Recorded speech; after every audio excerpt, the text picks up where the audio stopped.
Good evening, ladies and gentlemen, and welcome to ABN's Jihad Watch program. I am Robert Spencer, and I'm very pleased to have with me tonight one of ABN's favorites, none other than David Wood. David, are you there? Yeah, I'm here. How you doing? Just great. David, can we see you? I don't know, can you? I don't know. I can't. There we go. David, I wanted the audience to see you early on in this show because, Basio, there's terrible feedback on the sound. I can barely speak because I keep hearing all this static. There we go. Thank you. In any case, I wanted people to see you, David, because you're sporting this new Islamic beard, and it's quite intimidating, I've got to say. You look like the master of disaster and the doctor of destruction, and I got to tell you, I'm a little bit scared to have you here with us tonight. It's not actually a beard. It's just I haven't spoken in about a week and a half, so I haven't shaved.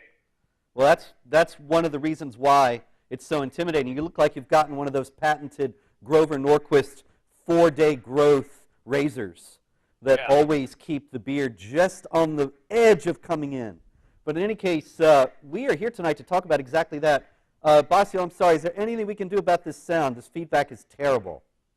I do not know, but is horrible squawking as I speak. And that's not just me, it's the sound. In any case, we are here tonight to talk about exactly that, Islamic intimidation. We've heard that Islam is a religion of peace, that Islam is a religion of tolerance. We've also heard that Islam is a religion of war. And we've heard that Islam is a religion of many, many things. One of the things that has been very little remarked upon and yet is no less true than the fact that Islam is a religion of war and subjugation is that Islam is a religion of intimidation.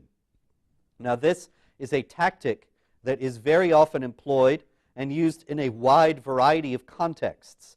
And we are going to be discussing them on the show tonight. And we want to hear from you about Islamic intimidation. If you are a Muslim who wish to call up and intimidate us with your superior knowledge and your superior wisdom and your superior righteousness as a Muslim, give us a call, 248-416-1300. If you are a non-Muslim and you have a story about Islamic intimidation in all of its many forms, then give us a call, 248-416-1300. Islamic intimidation is a multifaceted, one could even say, if one were an Islamic supremacist, a many-splendored thing.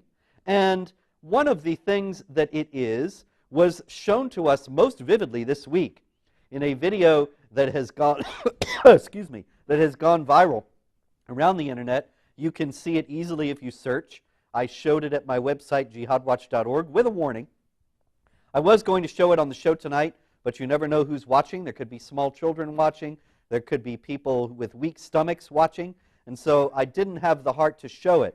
But it is, of course, the famous video of a man having his heart cut out. And the one who cuts out his heart while calling for the chant of Allahu Akbar is then proceeds to bite the heart while explaining that Allah will defeat the enemies of Bashar Assad, the dog.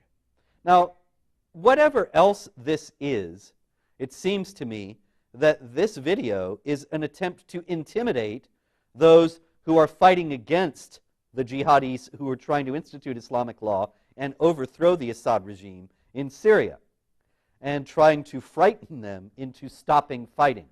David, what do you think about that analysis? Oh, there's no question. And, you know, if this weren't so, horrible and disgusting, we'd have to admit that, Muslims have mastered the art of intimidation. And I'm not just talking about someone eating someone else's heart. Whatever the situation that Muhammad's followers find themselves in, they seem to latch on to the greatest form of intimidation. If they actually have political power in a country, if they actually rule the country, well, then then Christians and Jews have to feel themselves subdued, as Surah 929 commands. If Muslims are fighting against the government, well, they can do things like cannibalizing people in order to intimidate their enemies and make you think twice about ever fighting them. If Muslims want to send a message to a place like the United States, about interfering in Muslim affairs, well, then you've got the World Trade Center. You'll think twice about continuing to interfere in Muslim countries.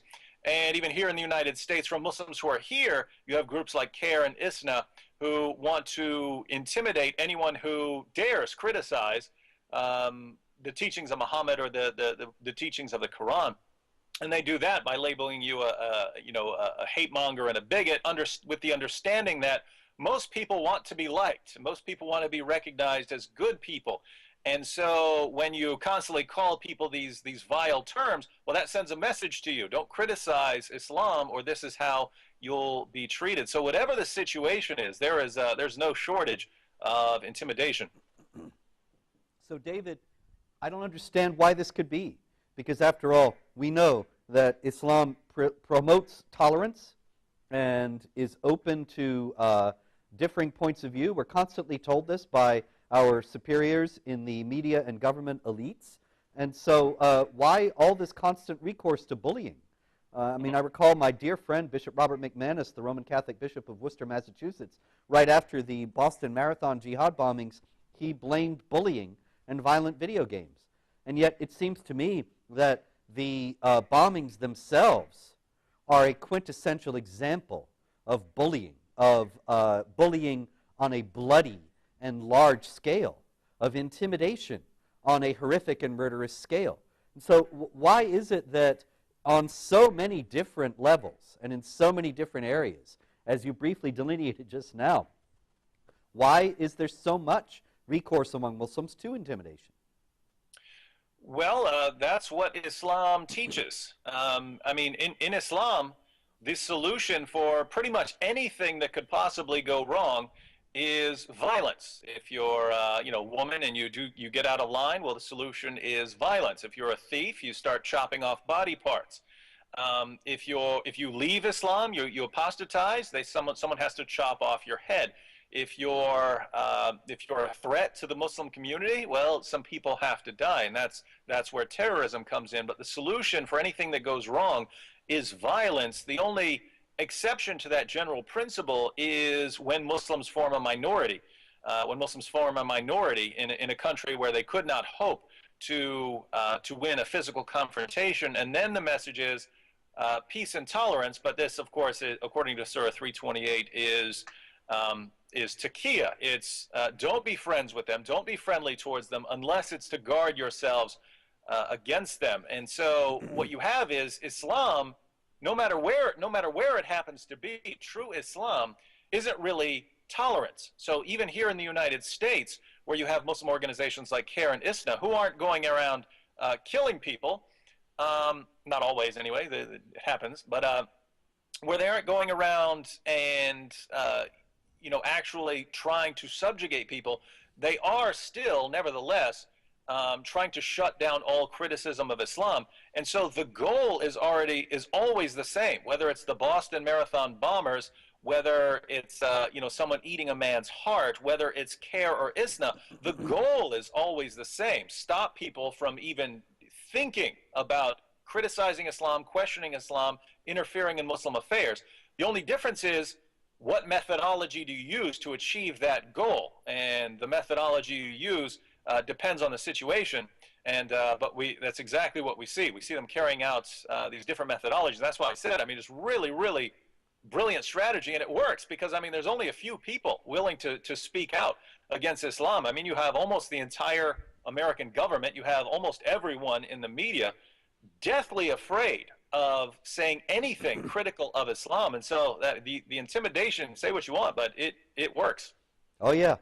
I mean, here we are, David, you and I, and a handful of others. We're the tiny minority of extremists who are still holding out. But David, there's something that you said there that I want to expand upon, that you said that the groups like the Hamas-linked Council on American Islamic Relations and other Islamic advocacy groups in the United States like it, they want to shut down any criticism of Islam. Just so that we're clear, do they do that by means of superior argumentation and carefully reasoned refutations of what we say? No, and they know they would get crushed, right? I mean, think about this. CARE and ISNA and many, many others really, really disagree with what you say on your blog and in your books. And when I disagree with someone, I want to refute their arguments. That's just natural to me. If I disagree with someone, I want to refute your arguments, and that's what you do as well. Someone offers an argument, you disagree with it, you attempt to refute the argument. And so it would just seem natural to us that if CARE or ISNA or any of these people really want to show that Robert Spencer is wrong in what he's saying about Islam, what he's saying about Muhammad, what he's saying about the Quran, it would make perfect sense to say, Robert, we'd like to get you on stage. You can give your arguments, and we're going to respond to those arguments. But we just never see that. It's always if we can convince people, if we can convince the American public through the media and through politicians that Robert Spencer and Pamela Geller and others are racists and bigots and evil, hateful people, well, they keep people from ever thinking about your argument, because people don't want to listen to a hate monger and a bigot. And so that's what CARE and ISNA do. They shut down the dialogue and the discussion. And just in case people aren't familiar with how this works, Robert, if CARE were to issue a challenge, Robert, we challenge you, come down here on stage, give us your best arguments, and we're going to refute them. Would you have any hesitation whatsoever? None whatsoever. I'd be there on the earliest flight. Me too. And I mean, that's so odd coming from a Western tradition where our default mode is, let's get together and have this discussion. And you're dealing with an ideology that cannot interact on that level. And for two reasons. One, because that's not how their prophet interacted. And two, they would lose. They would lose so horribly, and they understand that. And so the goal is to keep people from ever hearing about the problems with Islam, to keep people from ever hearing about Surah 929 or any of the other violent verses of the Quran, keep people from hearing this, because once people hear it, once people know it, they might start thinking about it, and then Muslims would actually have to defend their texts, and you just can't do that. Absolutely. And so it seems to me, well, actually, before I get into that, I wanted to say that you were saying before that if you had a disagreement with me, then we would discuss it. And I wanted to remind viewers tonight that you can go onto YouTube and find where David and I did exactly that. We had a knockdown, drag-out, no-holds-barred cage match regarding Did Muhammad Exist?, which is, of course, the title of my last book, actually my book before last. And it was a very interesting debate, I believe, in which David argued that the evidence showed that Muhammad did exist, and I argued that the evidence showed that Muhammad did not exist. I invite you to take a look at that and judge for yourself as to who had the best case. But both of us came not with insults, not with ad hominem attacks, not with claims that the other was a hateful, racist, bigoted Islamophobe or something of that kind, but with reasoned arguments that the other did his best to engage and to refute on the level of rational discussion. This was in sharp contrast, and here's something else I'm referring you to an earlier debate that David and I had with Anjem Choudhury and Omar Bakri. Anjem Choudhury and Omar Bakri, of course, are Islamic Jihad leaders. Choudhury is in England, and Omar Bakri, used to be in England until he left the country and then was no longer allowed back. And he is now in Lebanon. And Choudhury is Bakri's protege, and they were arguing that Muhammad did exist, while David and I argued that he did not. And you can see in that debate that both of these eminent Muslim scholars had absolutely nothing to bring in terms of rational argumentation. They said, of course Muhammad existed because the Quran said so. They never explained why the Quran should be taken as a reliable historical text. They just took that for granted. And they engaged in the usual ad hominem attacks as if we were questioning Muhammad's existence not out of an honest historical inquiry, which I believe ought to be conducted about any historical figure of that significance, but out of hatred of Islam and hatred of Muslims and so on. And it was an interesting contrast. David, when he took the side of arguing that did Muhammad exist, and David, I don't want to put words in your mouth, but am I correct in summarizing that you explained that you were going to show Muslims how rational argumentation was to be conducted, and taking the side that they ought to have been able to take and to argue for themselves? Yeah, when it came to the debate with Sheikh Omar and Anjem Chowdhury.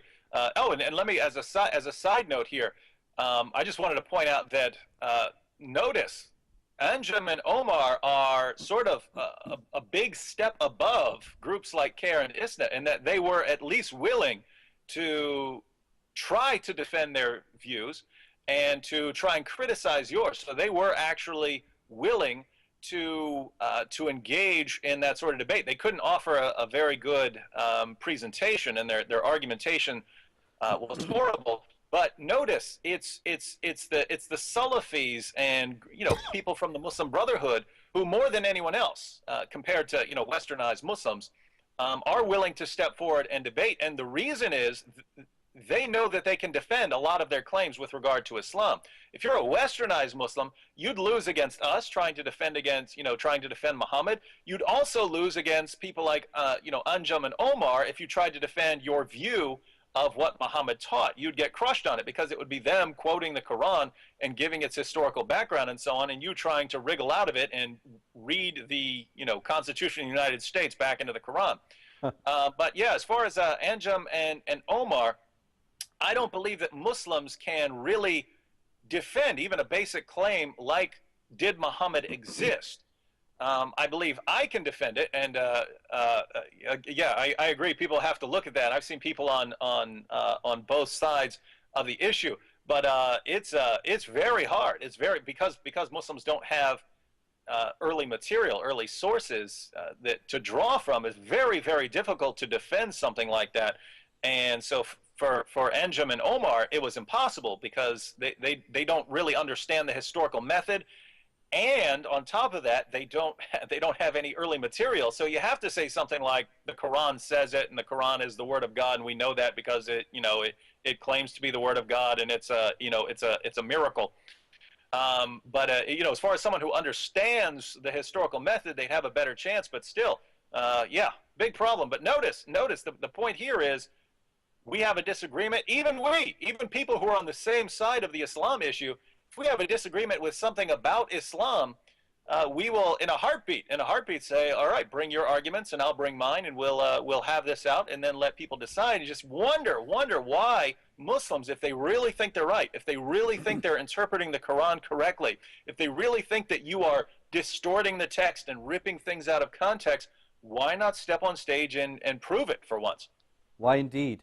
But this bespeaks the cold heart of the whole Islamic intimidation problem. And that is that this is a culture and a religion that is fundamentally insecure and fearful, and is desperately brittle and afraid of being exposed.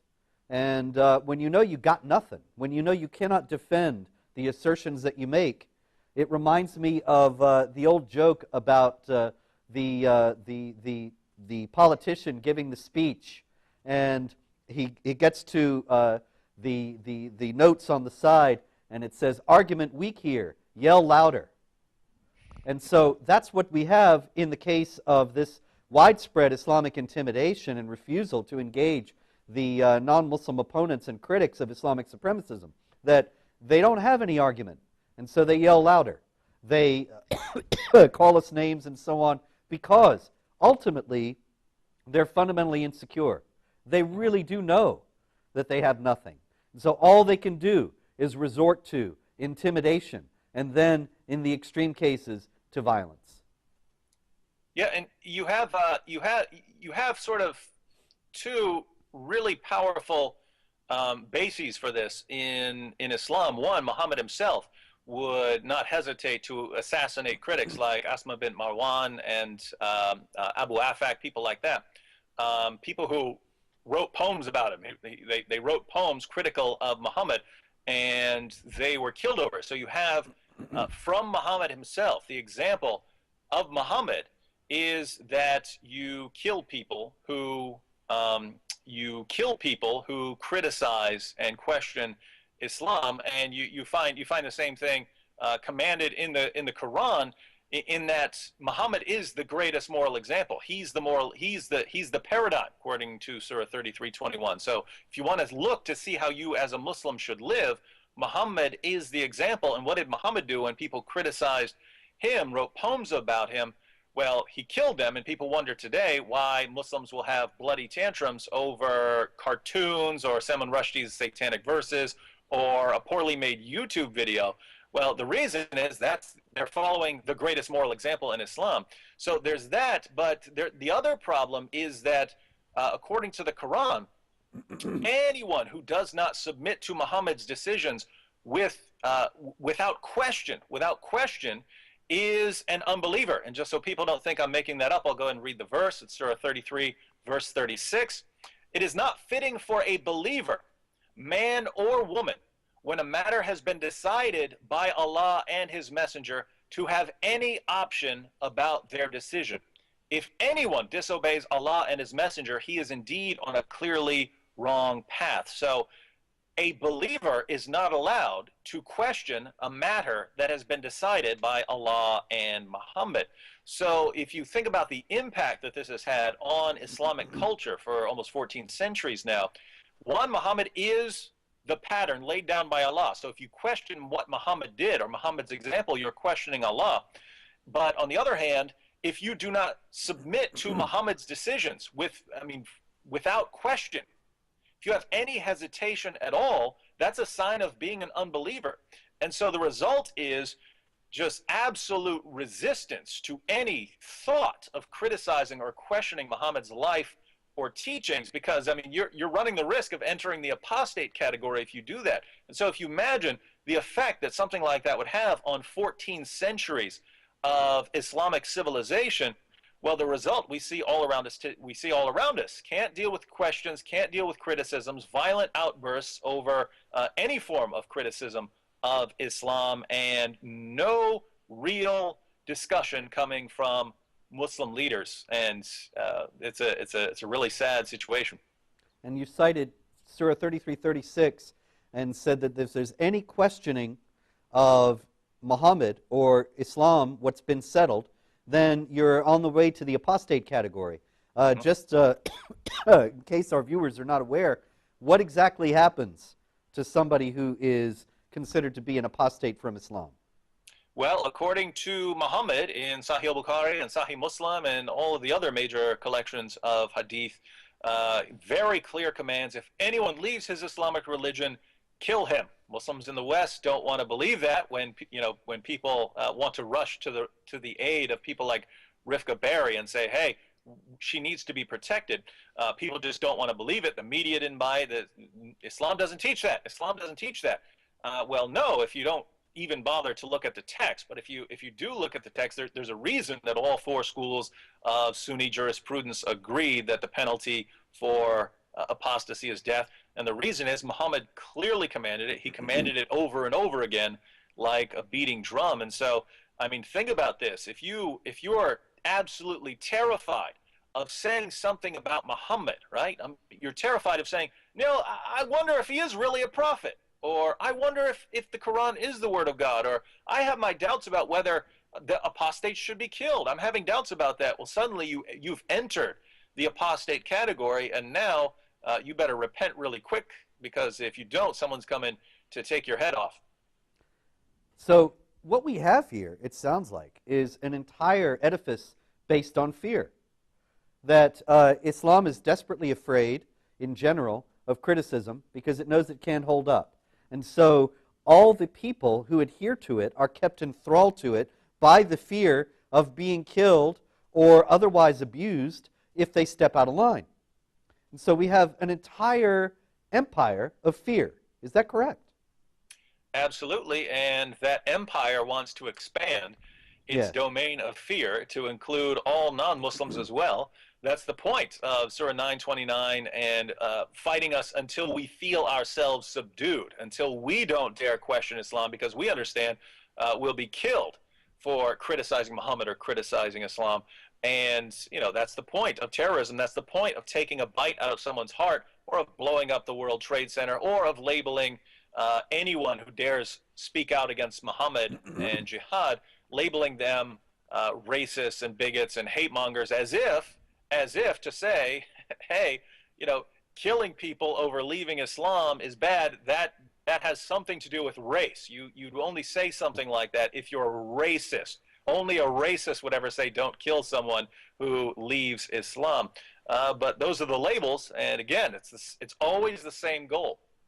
And so it seems like, you know, it reminds me of chapter 8, verse 60 of the Quran, which tells Muslims to employ the steeds of war to strike terror into the hearts of the enemies of Allah and their enemies. And so it's striking fear or terror into the hearts of those whom they perceive to be their opponents is a fundamental objective of Islam. And it's remarkably sharp contrast to the message that angels give in the New Testament when they come to visit people on earth, like when the angel Gabriel appeared to Mary and tells her not to be afraid. And the message of the Gospels seems to be entirely opposite to this. Instead of to strike fear into the hearts of people, but rather to take it away.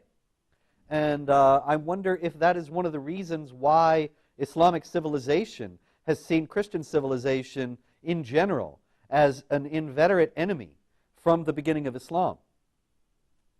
Well, it has to be. I mean, the values of Christianity and the teachings of Christianity are opposed on many fundamental issues. You can have similarities in that we both believe that, you know, there's a God who created the world and so on, and that we both believe Jesus performed miracles.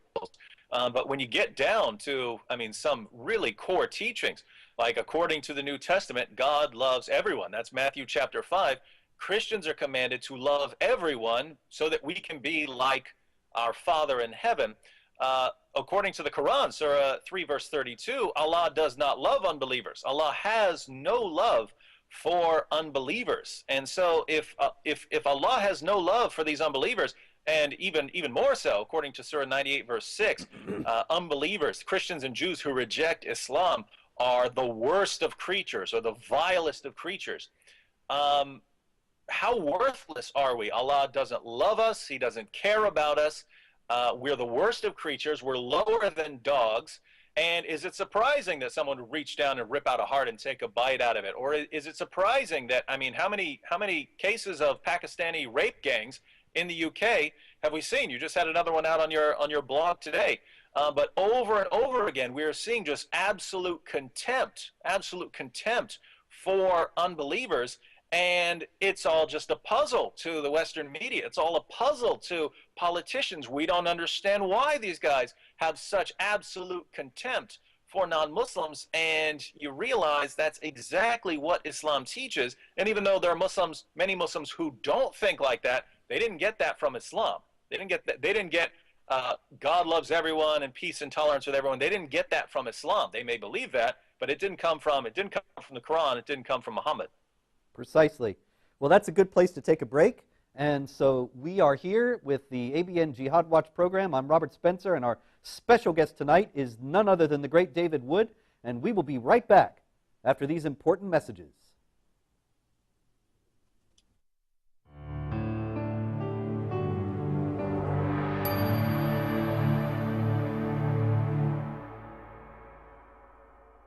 Hello, this is Sam Shamoon from the Jesus or Muhammad Show, one half of the team with David Wood.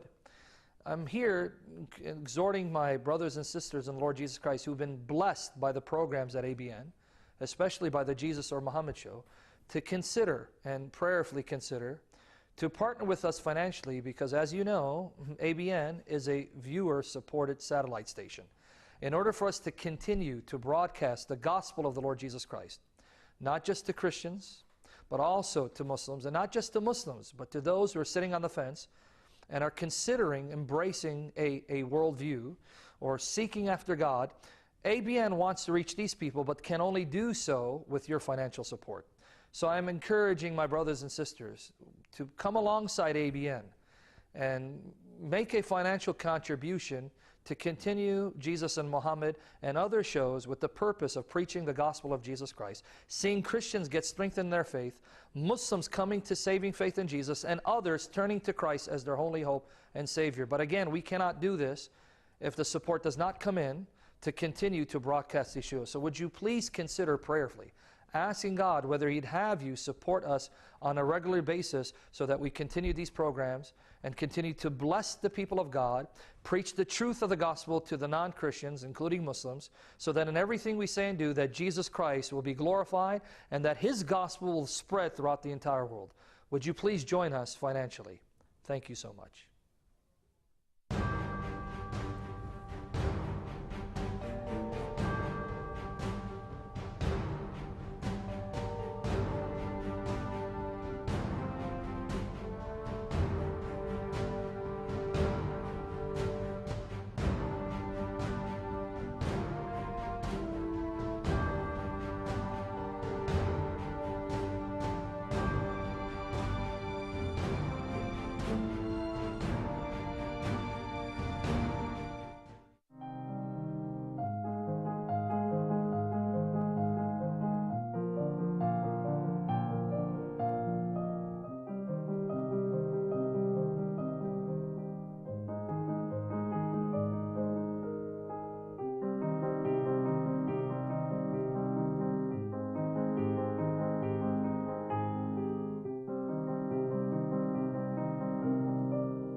Good evening and welcome back to ABN's Jihad Watch program.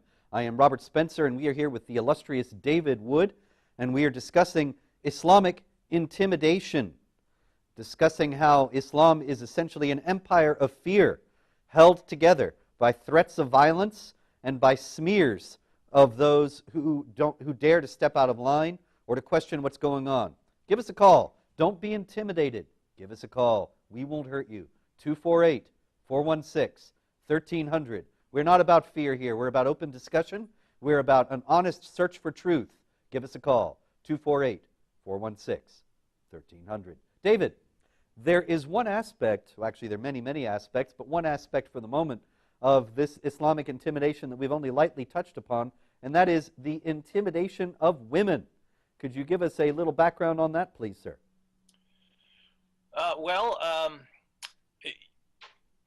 According to Muhammad, he laid down various criteria of a good woman. You know, she's pleasing to her husband, she doesn't question his decisions, and so on.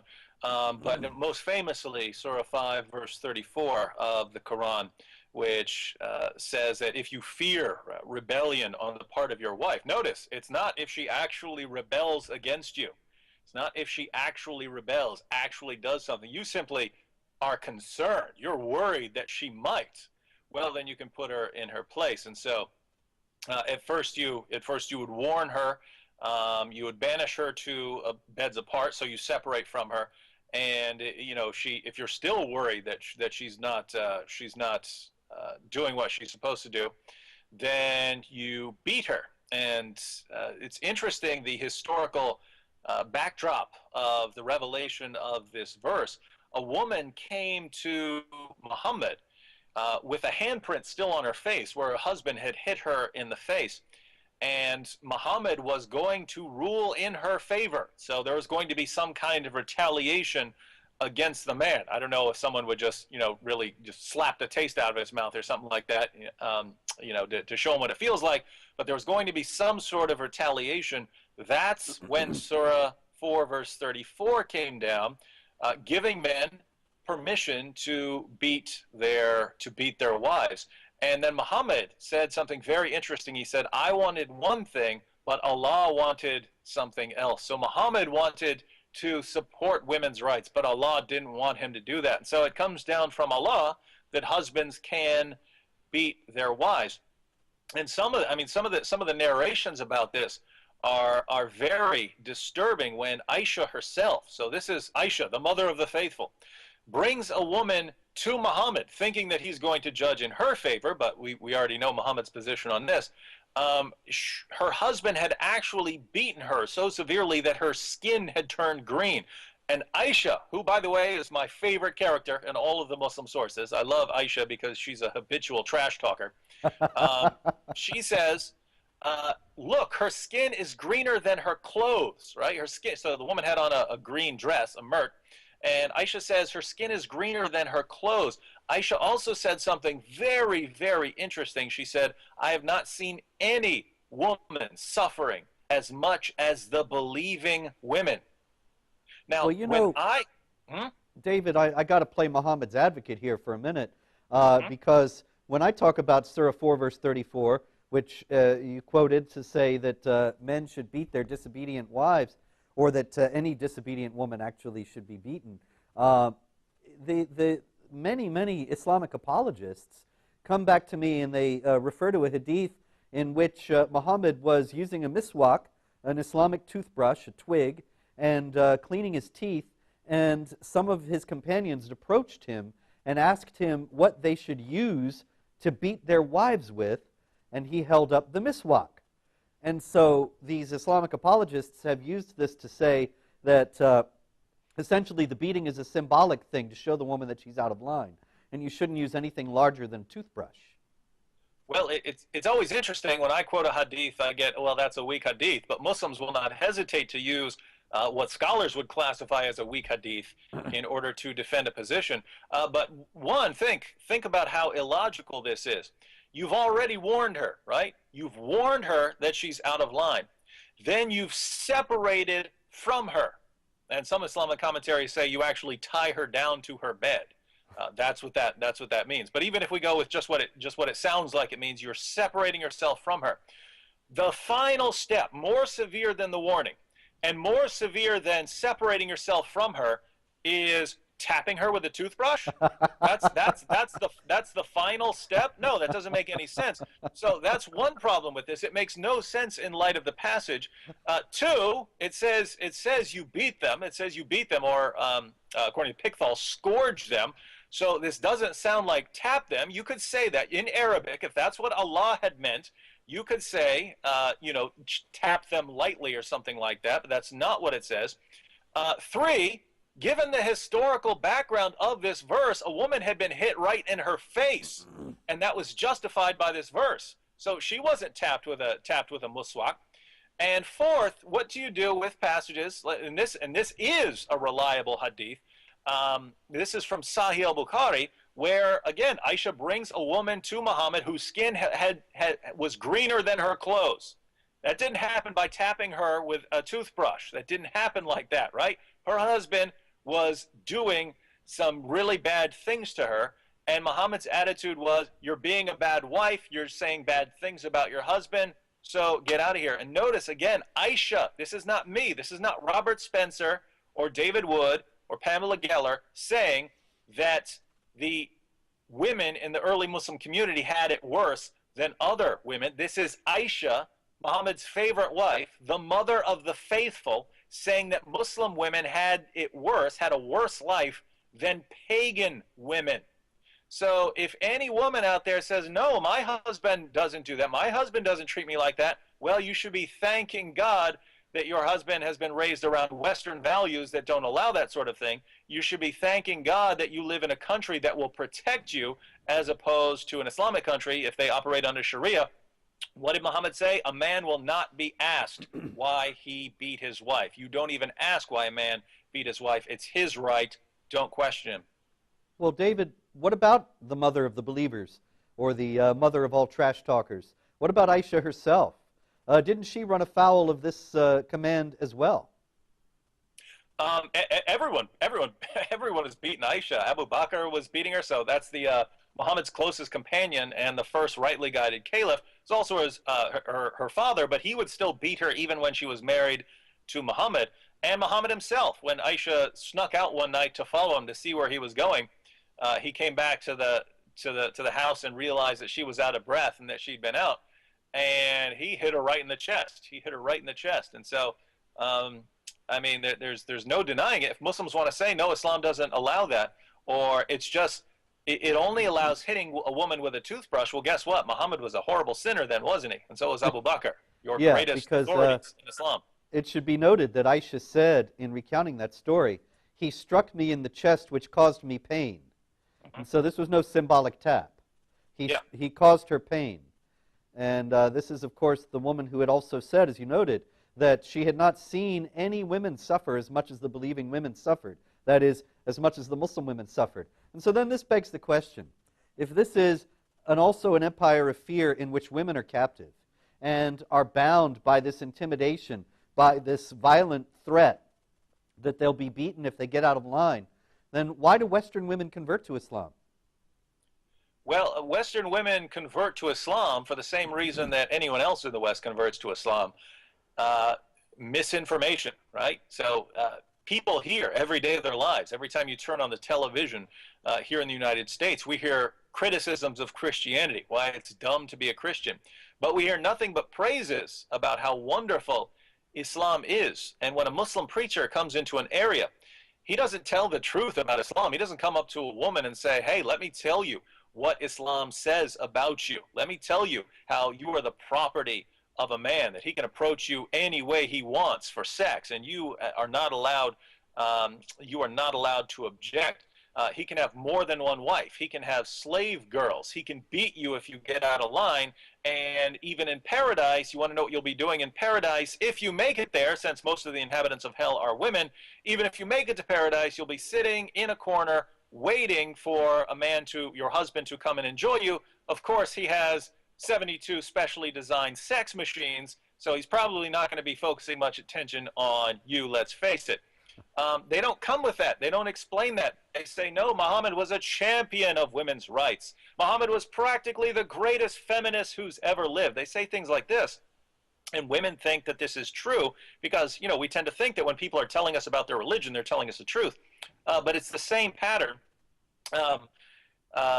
Islamic preachers, they sort of look for what people like.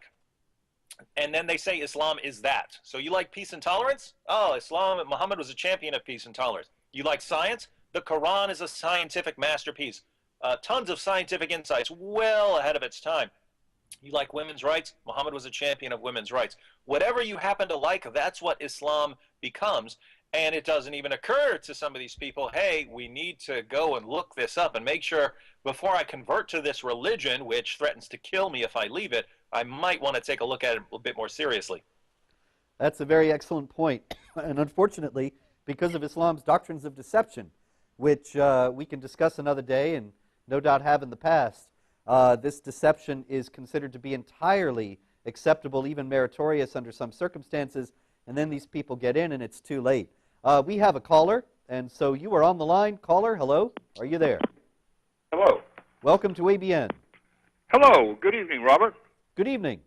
Yes, and David, good evening.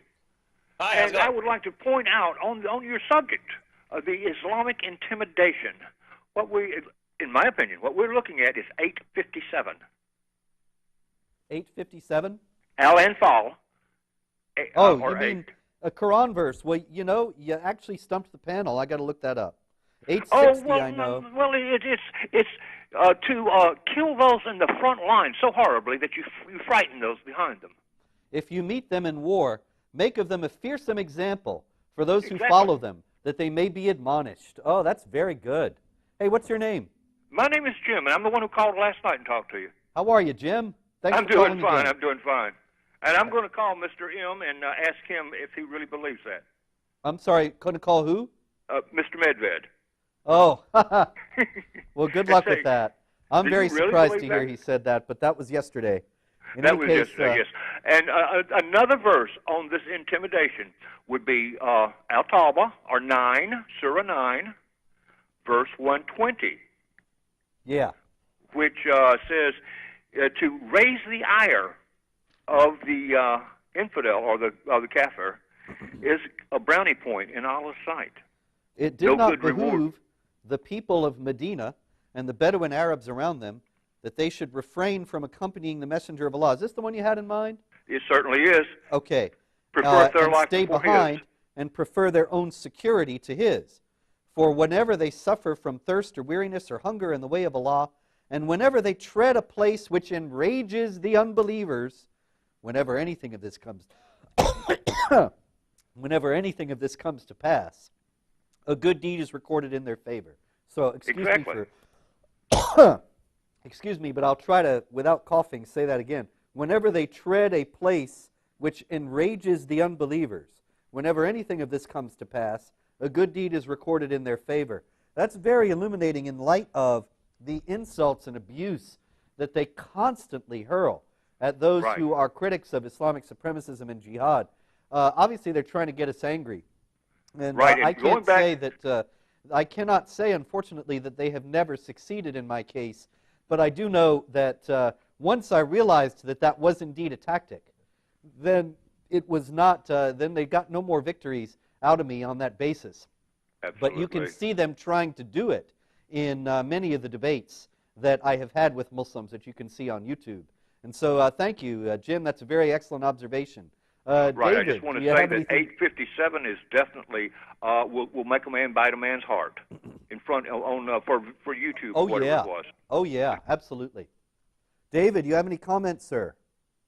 Yeah, when you mentioned 857, I actually thought of 957, which is very interesting as well. I think it ties in when it's read with the prior verse. So 956 to 957, I think it adds an important point.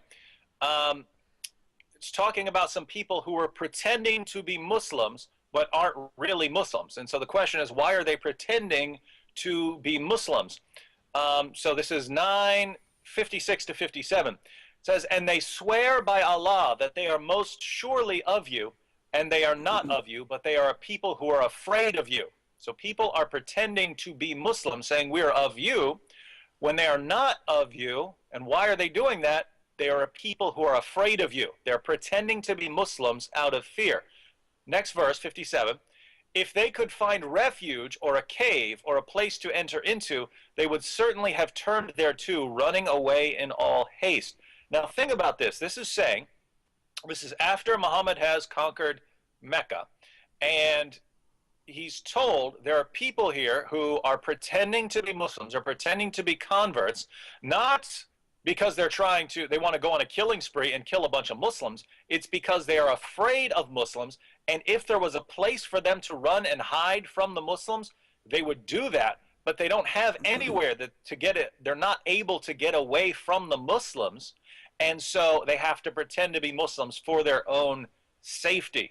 Now, this is never the picture of Islam that you'd get from Muslims living in the West, where it's all peace and tolerance. Here you have people pretending to be Muslims out of fear, terrified.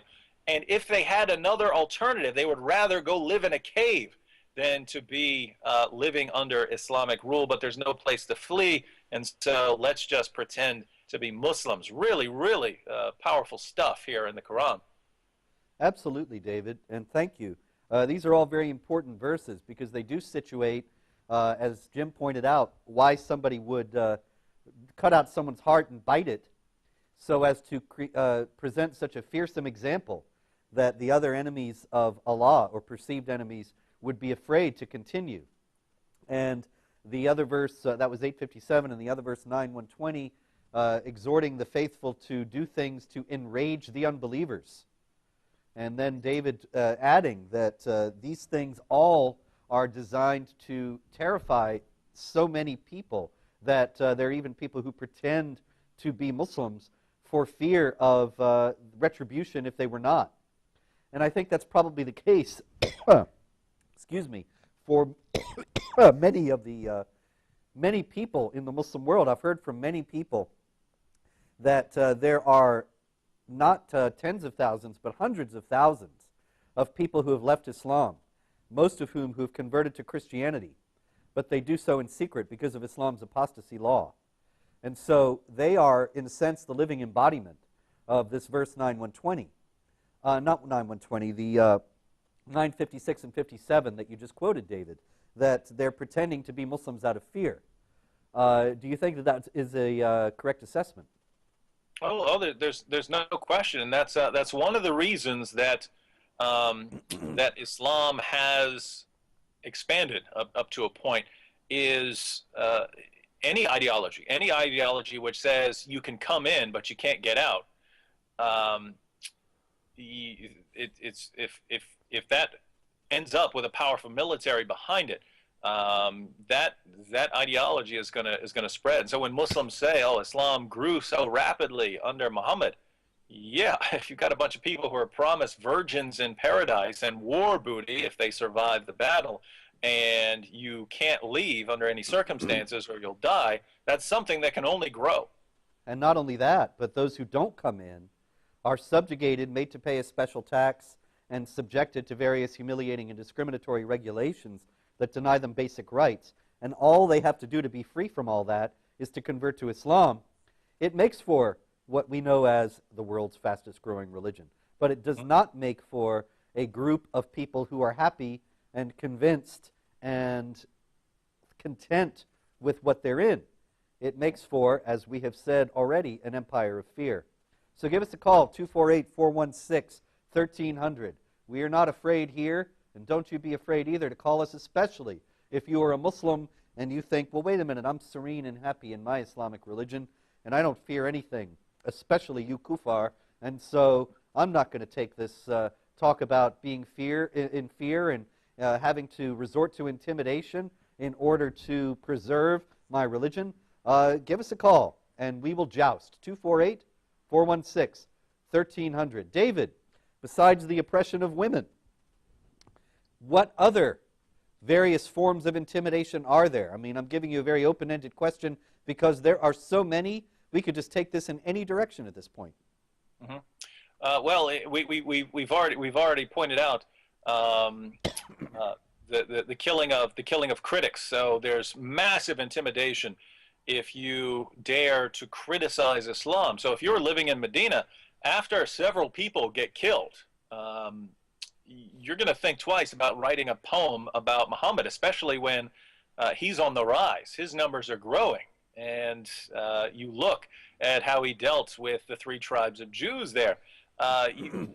Wow, I better not say anything critical of him. I better not stand against him. I better not do anything. I better be on my best behavior and be tiptoeing around there. And then you see the modern fruits of that. I mean, how many newspapers in the United States published the Danish cartoons, even when they were talking about that, even when they were talking about the Danish cartoons and people being killed over the Danish cartoons? How many people published them as part of the story and said, look, here's what everyone is getting upset about? Well, almost no one. And the reason is they're absolutely terrified. Look at South Park. South Park makes fun of everyone. And even though people's feelings may get hurt when they watch South Park and realize that people are making fun of them, they were sort of equal opportunity offenders. They would make fun of absolutely everyone. They'd attack atheism, they'd attack Christianity, they'd attack everything except one. When they finally decided they were going to have Muhammad on their show, and what happened? Well, someone's going to die if you do this, so what do you want to do? And they back down. So it really works. It works with women, it works with unbelievers, it works with the media, it works with politicians, it works with entire governments, even in even in Muslim countries right now. If you think about how these recent events have gone about, I mean, if you're Assad right now, you have to be absolutely terrified. You have to be terrified when you see what's going on, and you see the rest of the world, the Western world, backing these rebels, these pro-jihad, pro-Sharia, heart-eating rebels, and these the Western governments are getting behind these guys. Let's send them money to topple the dictator, because we here in the West we have the mentality: if there's a problem in a country, take out the dictator, and then the people will rise up and they'll form a good government. It worked here in the United States. Why can't it work in the Middle East? Well, there's a reason. There's a reason it's not going to work in the Middle East, because those people are going to fall back on Muhammad's teachings. And I mean, if you think about how all of this ties together, people in the West have been so intimidated and indoctrinated into thinking that Muslims are always the victims, that Muhammad's teachings are good and pure. On the one hand, we want to side with the Muslim rebels because you know, we don't like the evil secular dictator. We want to side with the rebels because Muslims are these good people with good teachings, and we really believe that if they do take over, that they'll form a good government. Why? Because Muhammad's teachings are peaceful and tolerant, as we've all been indoctrinated to believe. And so all of this intimidation ties together in that even as a man is sitting there eating a soldier's heart to send a message to Assad, we're also sending a message to Assad. Your days are numbered. An Islamist government is going to take over right now. It's going to be Sharia. And all of you there, you Christians, you're about to get the short end of the stick. And the Alawites and all the other non-Muslims, it's worth noting, including probably Shias. There are plenty of Shias there, but I mean, if Al Qaeda is pouring in, and Muslim Brotherhood it wants a piece of that, it's gonna. Sunnis and Shias, when there are large numbers of each, do not live in peace. The only time Sunnis and Shias, with a large group of each, will live in peace is under a dictator that both sides are absolutely terrified of. So and so we have it again, we're all confused. We're confused here in the West. Hey, let's go kill Saddam Hussein. Everything will be fine. Saddam Hussein dies. Everything's going to be fine. And then Sunnis and Shias start blowing up each other's mosques. What happened here?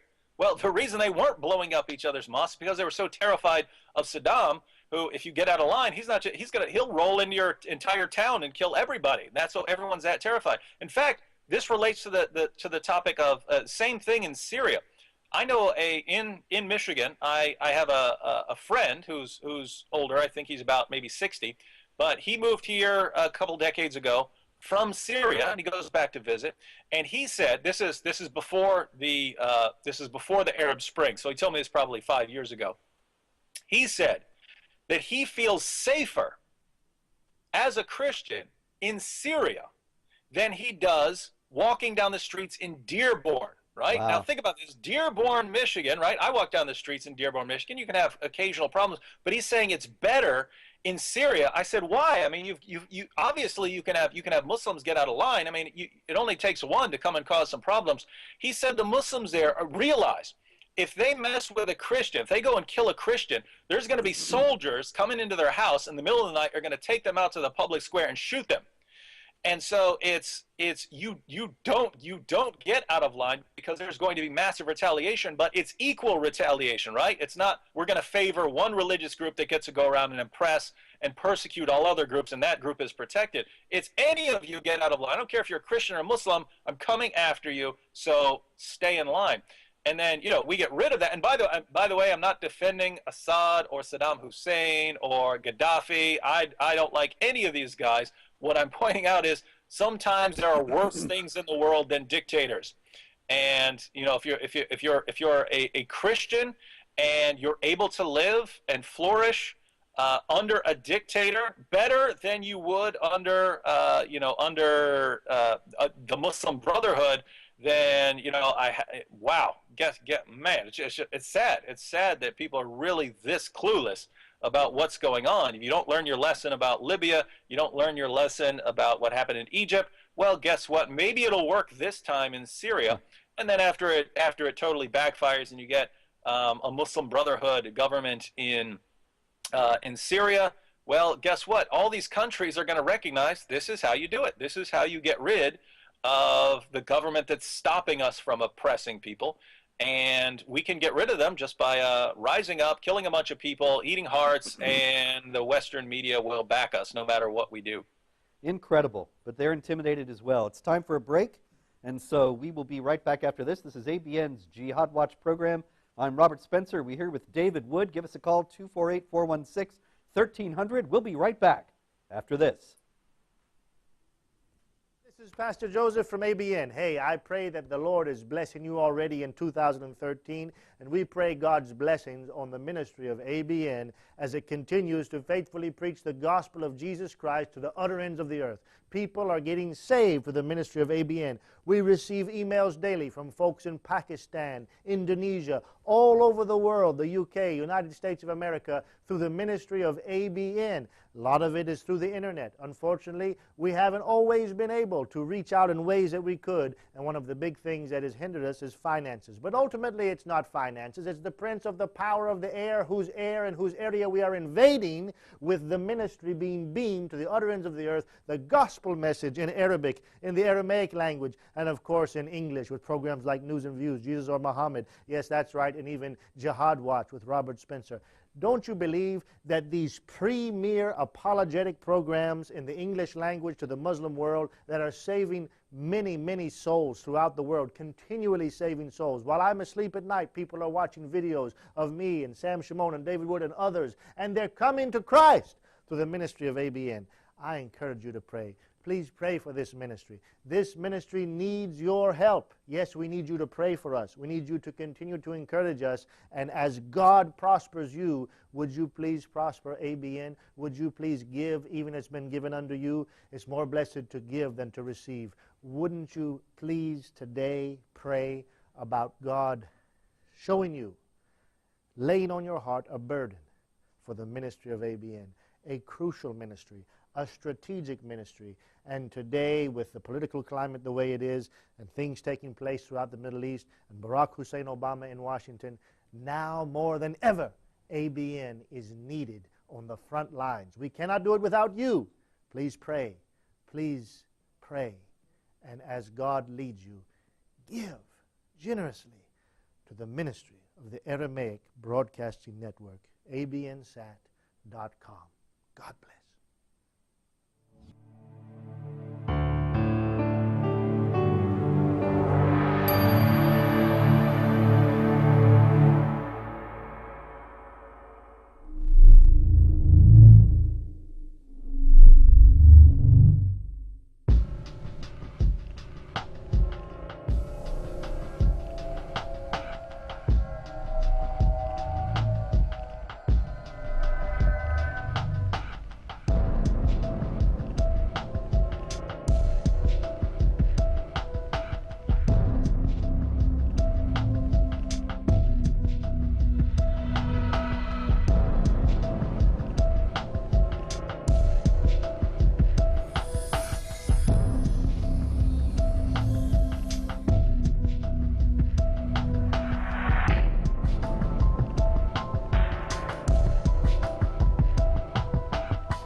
Good evening, ladies and gentlemen, and welcome back to ABN's Jihad Watch program. This is the third and final segment with the illustrious David Wood. I am Robert Spencer, and tonight we are discussing Islamic intimidation in all its many forms. Violent intimidation, the intimidation of threats, of smears, of ad hominem attacks, of intimidation against women, intimidation against non-Muslims, intimidation against Muslims who dare to step out of the box and think for themselves.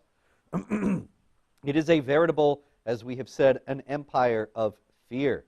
But you should not be afraid. Don't be afraid to call us, to talk to us, 248-416-1300. We are here. Operators are standing by, and we are ready, especially if you are a Muslim and you are not intimidated, then give us a call. But in the meantime, David, there have been several new acts of Islamic intimidation around the world today.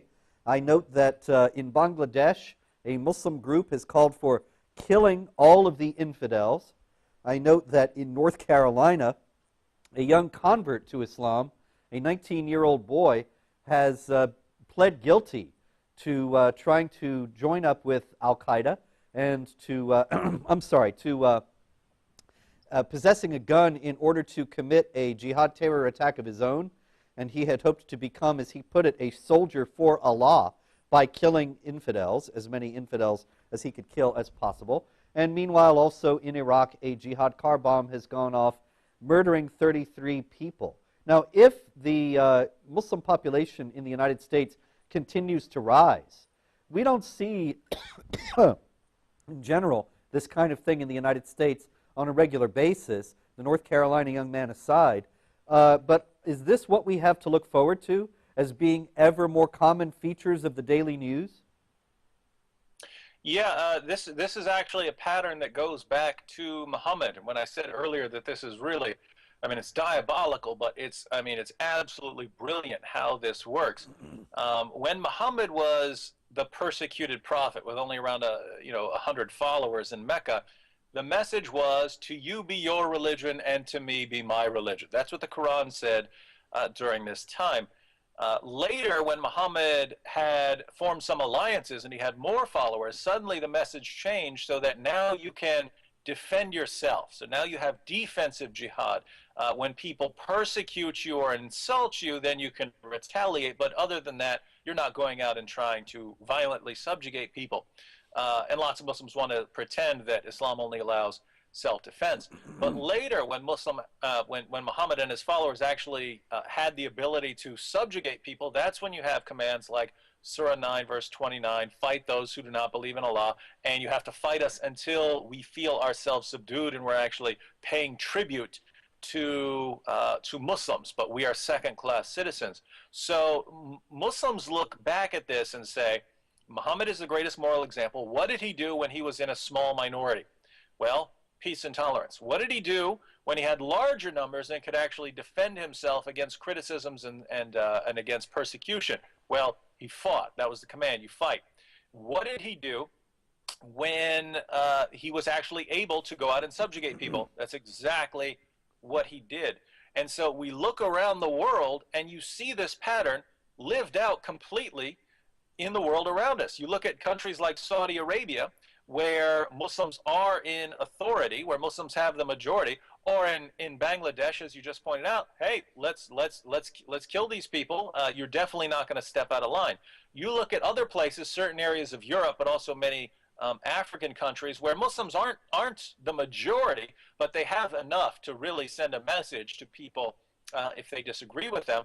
Well, here you have your churches getting burned down and blown up and things like that.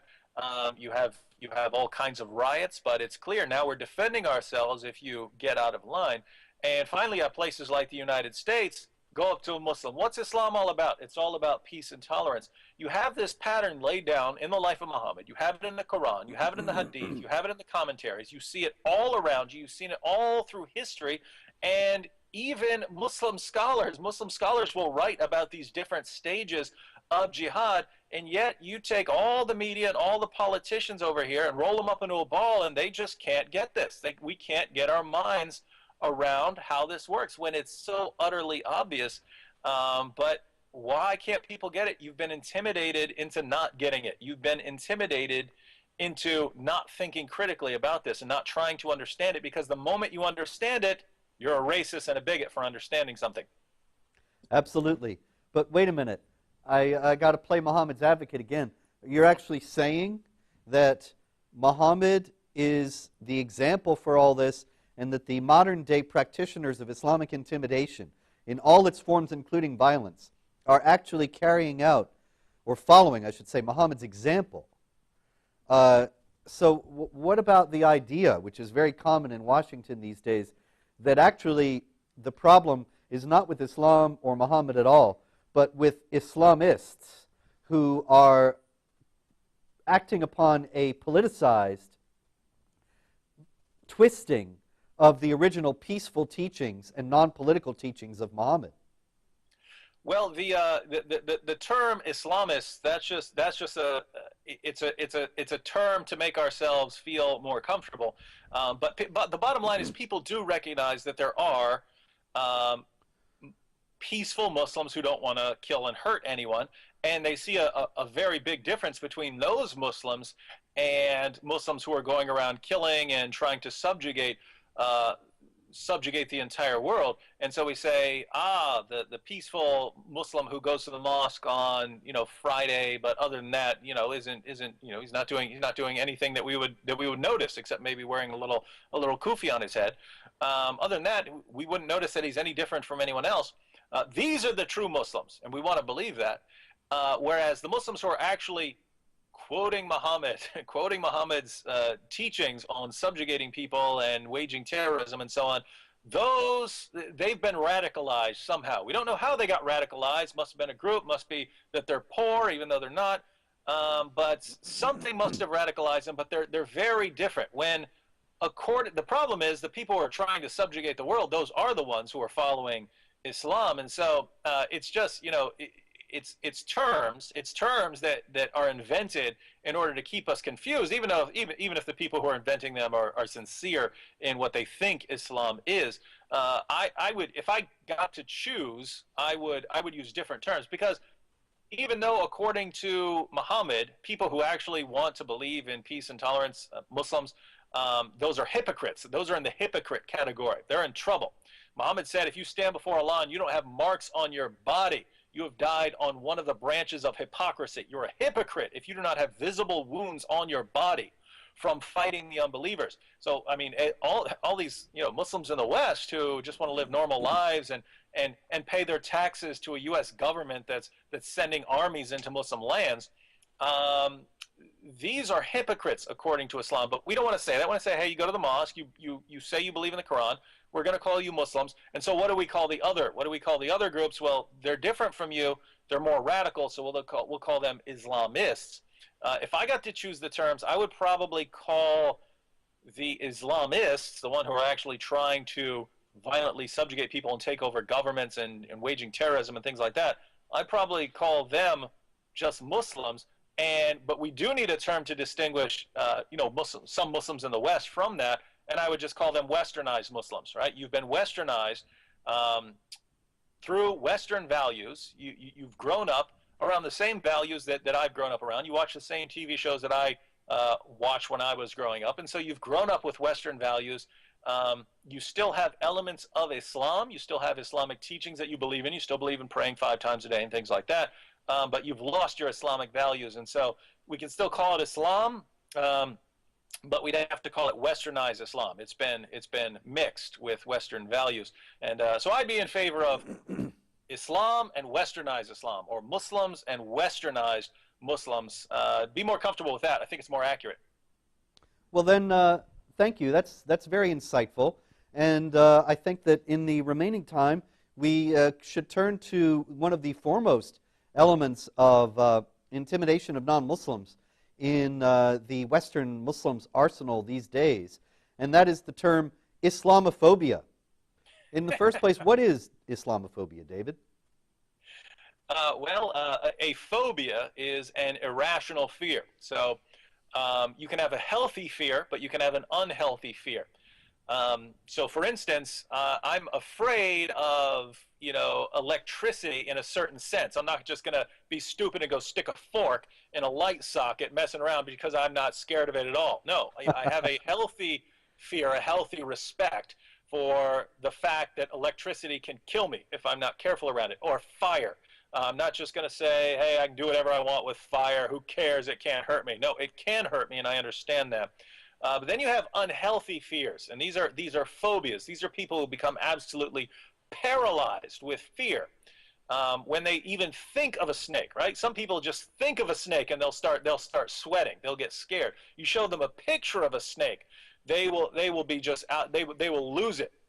And so some people have these irrational, unhealthy fears that really keep them keep them from living a full life because they're scared of the dark or of snakes or of spiders or of closed spaces, and it just paralyzes them, their fear. And so basically what you have is homophobia worked very well in certain circumstances where if you're critical of homosexuality or something like that, you get labeled a homophobe, and that tended to work very well. And so Muslims kind of looked at that and said, hey, it worked well for certain people to use this phobia term. And so let's put together a term called Islamophobia, which is an irrational fear of Islam. And I mean, if you just think about how utterly ridiculous this is, Muhammad says, kill apostates. I don't like that. Well, you must have an irrational, unhealthy fear of Islam. Well, why is it unhealthy or irrational to believe that it's wrong to kill people for leaving Islam, or to beat women who get out of line with their husbands, or to kill people who criticize Islam? Why are any of these things irrational? These are things that almost every Westerner would agree with. Even most Muslims here in the West would agree with a lot of the same things we're saying. But it's just another tool of intimidation. Muslims aren't in a position here in the West to violently subjugate us. And so they have to subjugate us in a different way. They have to keep us quiet in a different way. They have to subdue us, make us feel subdued in a different way. And you do that by, labeling people as these fearful hate mongers who are just, we're paralyzed. And I don't know if Muslims have noticed. I'm not scared of much, and I don't think you are either, Robert. So what exactly are we afraid of? We're the people, put it this way, people who are afraid of snakes don't jump up in the face of the snake, right? People who have a phobia, people who have a phobia of spiders don't run up and grab the spider, right? Yes. Here you have Islam. We're coming right at Islam, challenging Islam's finest, challenging the best and the brightest that Islam has to offer, and saying, bring forth your arguments. And we're the scared ones here. Well, don't you think that's kind of a species of projection? That we've been talking about how Islam is so strongly based on fear and on intimidation of those who are within it. And then they project that fear out onto us. And they say that we have this irrational fear, when actually that's what their whole lives are guided by. Mm-hmm. And there's no question that you have this. You have all kinds of fear. You have all kinds of fear of thinking about Muhammad's teachings critically. Fear of thinking about the Quran critically. You also have the fear of the Muslim women of getting out of line and what could happen to them, and of going to hell because they're getting out of line, not pleasing their husbands enough. You also have almost the entire Western media paralyzed with fear. You have almost all of our politicians paralyzed with fear. The only people who aren't scared at all are people like us, and we're the ones who have the irrational fear. It's strange stuff. Well, this is the crazy world we live in. I mean, it really is amazing when you noted that most of the newspapers in the West were afraid to publish the Muhammad cartoons, even though when there were blasphemous images regarding Christ, they had no problem affirming the freedom of expression and the importance of the freedom of expression and so on. They were obviously paralyzed by fear in terms of the Muhammad cartoons, and I thought what was most ironic was when, I believe it was Yale University Press, I could be wrong about that, but in any case, one of the university presses, a prestigious university press, published a book about the Muhammad cartoon controversy and actually did not include the Muhammad cartoons in it. They were that afraid. They were willing to discuss the free speech and free expression issues that were involved in the controversy while simultaneously surrendering to those who, with their violent intimidation, had made this an issue in the first place. Yeah, so we believe in free speech, just not that much, right? Yeah, not when it might hurt. It's a far cry from the Founding Fathers. The last line of the Declaration of Independence is that, excuse me, to this great cause, we pledge our lives, our fortunes, and our sacred honor. And of course, we have Patrick Henry saying, give me liberty or give me death. That spirit has so much gone out of the American public square at this point. I think that there are very few people. I mean, I think you and I and the handful of others that we work with, David, are people who have pledged our lives and our fortunes and our sacred honor to this great cause. And we are willing to fight for liberty to the point of death. But most, as you have noted, most of the Western intelligentsia, the government, law enforcement, the media elites, they are completely cowed. And they have allowed themselves to be intimidated by this massive empire of intimidation. And it's a shameful situation. In the few minutes that we have left, we have about 10 minutes left, David, and I wonder if you could sketch out some possibilities of how we might try to recover and try to win some ground back in this great battle.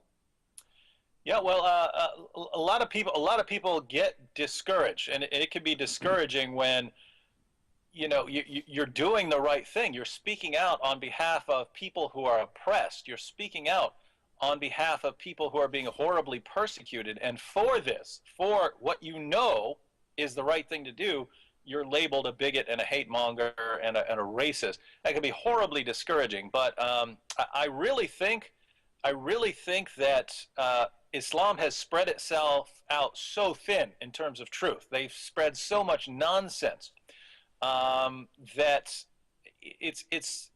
I think that the field is sort of wide open for someone to keep coming through, to get the facts out there, to quote the Quran, to quote the Hadith, and show people what Islam really teaches. I think if we could reach kind of a tipping point where people open it up and start saying, wait a minute, what actually does this say here?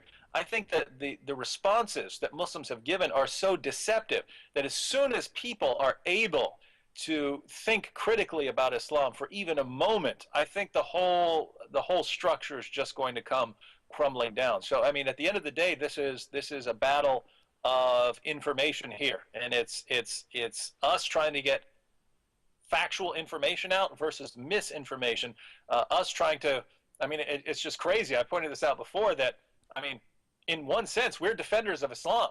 We are some of Islam's defenders in that we don't believe in Islam. We believe Muhammad's teachings are wrong, but we want people to actually understand what Muhammad taught and not a distorted, whitewashed, watered down version of what Muhammad taught. So in one sense, we are defending Muhammad's teachings from corruption, from being distorted.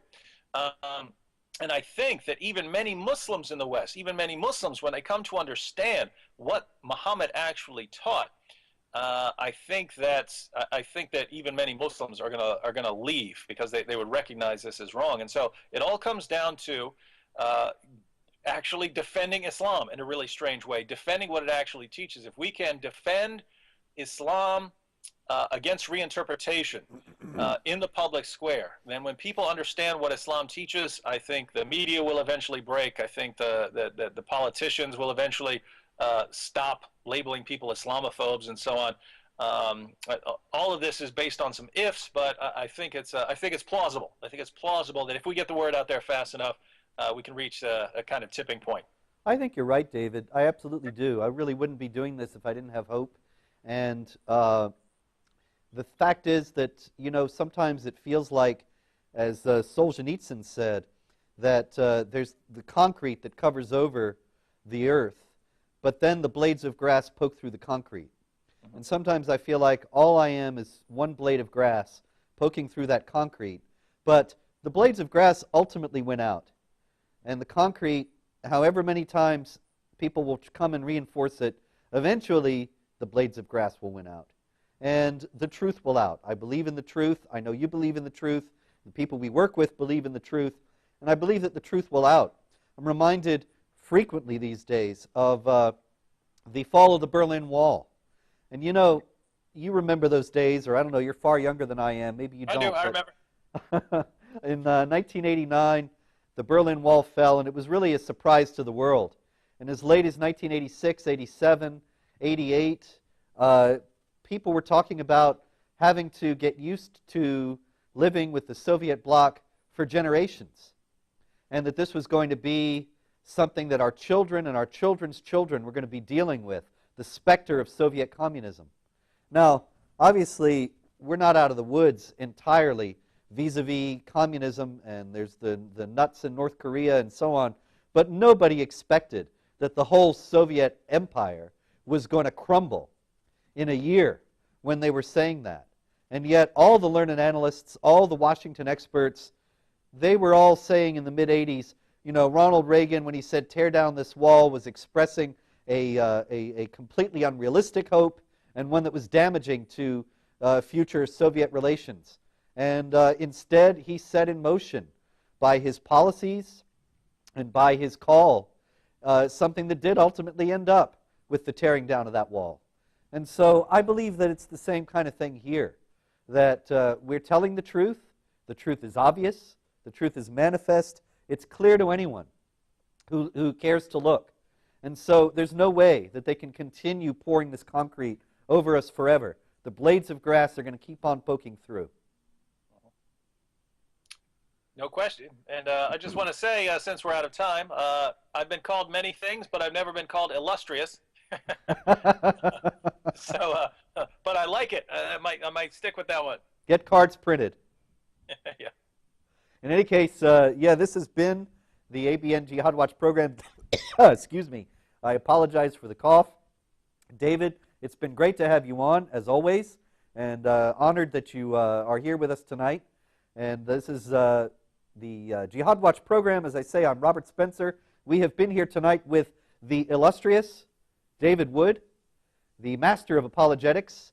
Check out his work at answeringmuslims.com and his extraordinary videos on a wide variety of topics that really do answer pretty much every point that is put forward by Islamic apologists, as well as clearing up many, many other important disputed questions. Answeringmuslims.com. So once again, I'm Robert Spencer, and for David Wood and ABN, thank you, good night, and God bless.